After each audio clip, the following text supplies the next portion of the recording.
আসসালামু আলাইকুম রহমতুল্লাহি ওবারাকাতু। সম্মানিত দর্শকবৃন্দ, যারা পবিত্র কোরআনে কারিম শিক্ষা কোর্স করবেন তাদের সকলকে আমি বলবো, কোরআন শিক্ষার ক্লাস করার আগে কিছু বিষয় আছে লক্ষণীয়।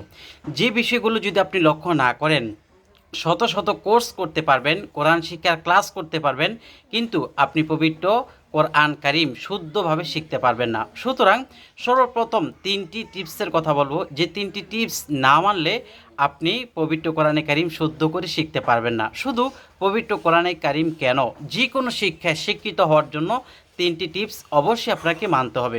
দর্শক, গতকাল একটি লাইভে আমি এই তিনটি টিপস নিয়ে আলোচনা করেছিলাম, কিন্তু অনেকেই সে লাইভে স্পষ্ট ভাষা আমার কথাগুলো বুঝতে পারে না, নেটের সমস্যার কারণে।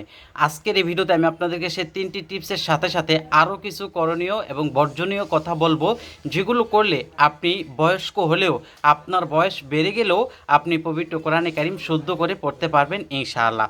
চলুন আমরা তিনটি টিপসের প্রথমটি আগে জেনে নিই। প্রথমটি হলো হিম্মত। যদি কারোর মধ্যে মনোবল, সাহস না থাকে, তাহলে সে কখনো কোনো পড়ায় সাকসেস হতে পারবে না। আপনার যেহেতু বয়স বেশি, আপনি যেহেতু এখন চেষ্টা করতেছেন, আপনি কি করবেন, বয়স্ক হয়েও কোরআনে কারিম শিখবেন, তাহলে আপনাকে কি করতে হবে, পবিত্র কোরআনে কারিম শুদ্ধ করে শেখার জন্য আপনাকে ফলো করতে হবে আপনার হিম্মত কতটুকু, আপনার সাহস কতটুকু। আপনার সাহস যদি অনেক বেশি হয়, তাহলে আপনি পবিত্র কোরআনে কারিম শিখতে পারবেন। 2 নম্বর হলো মেহনত। কি 2 নম্বর হলো মেহনত। আপনাকে প্রচুর পরিমাণে মেহনত করতে হবে। আপনার যদি মেহনতে কোনো ঘাটতি থাকে, তাহলে কিন্তু আপনি আগাতে পারবেন না। সুতরাং আপনার মেহনতে যদি আপনার দুর্বলতা না থাকে, ভালো করে মেহনত করতে পারেন, কষ্ট করতে পারেন, তাহলে আপনি পবিত্র কোরআনে কারিম শিখতে পারবেন। অনেকে আছে একদিন ক্লাস করে, এরপরে 2 দিন 3 দিন ক্লাস করে না, বা একদিন ভালো লাগলো না ঘুমিয়ে রইল, বা একদিন বেড়াতে চলে গেল ক্লাসটা করলো না, অথবা এমবি নাই মোটেই ওই দিন ক্লাস করলো না। এটা করলে হবে না। অবশ্যই আপনাকে প্রতিদিনের পড়া প্রতিদিন শেষ করতে হবে, এবং প্রত্যেক দিনের ক্লাস প্রত্যেক দিন করতে হবে, এবং আপনাকে প্রচুর পরিমাণ মেহনত করতে হবে, পড়াগুলো মুখস্থ করতে হবে, তাহলেই আপনি চূড়ান্ত পর্যায়ে পৌঁছতে পারবেন।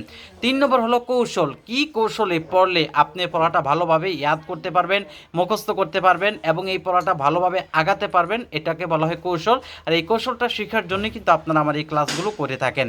সুতরাং কিভাবে কোন কৌশল আপনারা পবিত্র কোরআনে কারিম শিখবেন, সেই বিষয়টা আমি আপনাদেরকে প্রত্যেকটা ক্লাসে আস্তে আস্তে বলে দিব, এবং সেই কৌশলেই পড়াবো।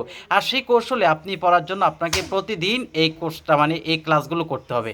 আমি কথা বুঝাইতে পারছি? তাহলে আমরা এক কথায় যেটা বুঝি সেটা হলো, আমাদেরকে অবশ্যই কৌশলও অবলম্বন করতে হবে, মেহনতও করতে হবে, এবং হিম্মত আমাদেরকে অর্জন করতে হবে। এছাড়াও আরও কিছু করণীয় আছে। ভালো একটি ডায়েরি রাখা, কলম রাখা, ওস্তাদ ক্লাসের মূল যে কথাগুলো বলছেন সেগুলো ডায়েরি করা, নোট করা, এর ফাঁকে আরও বিভিন্ন ধরনের কথা বলতে পারেন, সেই কথাগুলো নোট করে রাখা, গুরুত্বপূর্ণ কিছু কথা, গুরুত্বপূর্ণ কিছু টিপস, সেগুলো আপনার নোট করে রাখা, তাহলে আপনি চূড়ান্ত পর্যায়ে পৌঁছতে পারবেন। আর বর্জনীয় হলো কি, আপনি ক্লাস করলেন উদাসীনভাবে, একদিন করলেন 3 দিন করলেন না, এই উদাসীনতা এটাকে আপনাকে ছাড়তে হবে।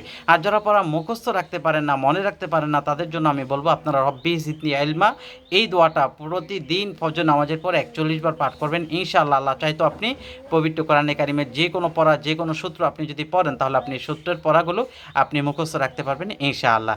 দর্শক, ইনশাআল্লাহ আগামীকাল কোরআন শিক্ষার ক্লাসটি হবে। আজকে আপনারা এই টিপসগুলো মানেন, এবং হিম্মত, মেহনত, কৌশল আপনি ভালোভাবে একটা আজম বিল জজমা, আপনি ভালোভাবে একটা সাহস নেন যে না, এটা জীবনে আমি যত পড়াই পড়ছি সেগুলো সব এইভাবে সেভাবে পড়ছি, কিন্তু এখন থেকে আমি প্রতিজ্ঞা করলাম আমি অবশ্যই পারবো। এই সাহস রেখে আপনি এই কোর্সটা করা শুরু করবেন ইনশাআল্লাহ। আমাদের সাথে এই কোর্সে কোনো ফি নেওয়া হয় না, কোনো টাকা নেওয়া হয় না, কোনো ভর্তি হতে হয় না। শুধুমাত্র আমল টিভি চ্যানেল সাবস্ক্রাইব করে পাশে থাকা বেল বাটনটি চেপে রাখলে আপনি অবশ্যই সবগুলো ক্লাস নিয়মিতভাবে করতে পারবেন। ভালো থাকবেন। আসসালামু আলাইকুম রহমতুল্লাহি ওয়া বারাকাতুহু।